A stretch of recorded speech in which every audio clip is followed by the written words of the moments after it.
दोस्तों, हिंदी सीखने के इस सिलसिले को आगे बढ़ाते हुए आज हम हिंदी की दो ऐसे हुरूफ पर बात करेंगे जो हिंदी के अल्फ़ाबेट्स में सबसे आखिरी हुरूफ हैं और वो हुरूफ हैं त्रा और ग्या।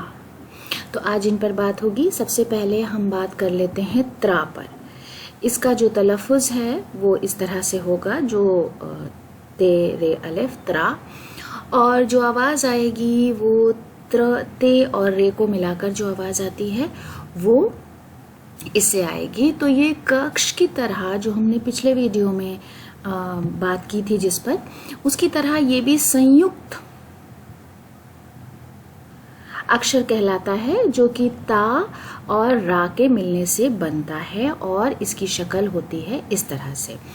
इसका कोई इनिशियल फॉर्म नहीं होता है, ये बात याद रखिएगा। तो यहाँ पर कुछ त्रा से बने हुए अल्फाज हैं आपके सामने।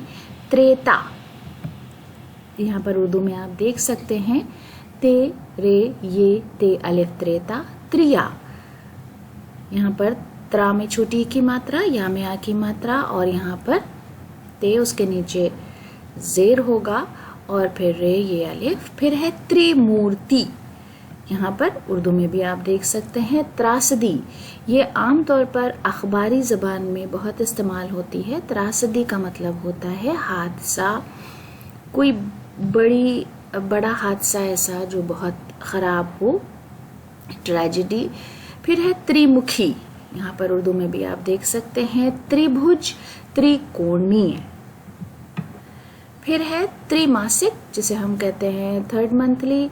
त्रिभाषा सूत्र, तो यानी त्रि का मतलब होता है तीन। जब हम इसका इस्तेमाल करते हैं तो संस्कृत में इसका मतलब होता है त्रि का मतलब तीन।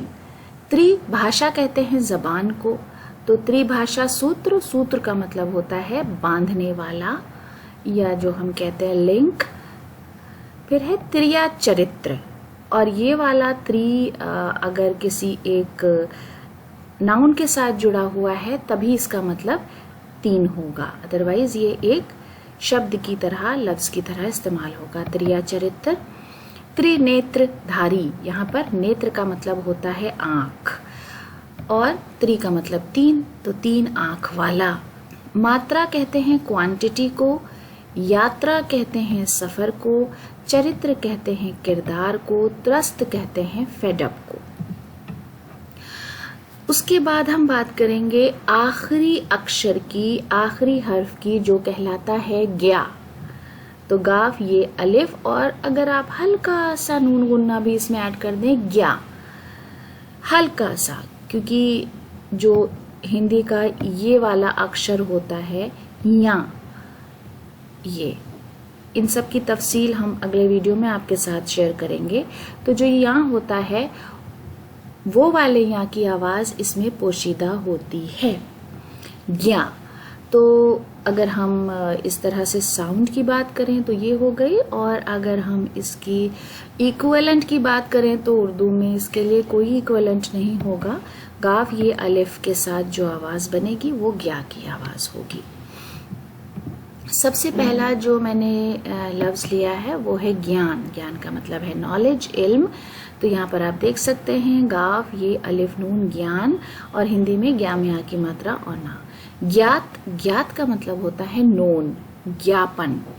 ज्ञान प्राप्ति, प्राप्ति का मतलब होता है हासिल करना।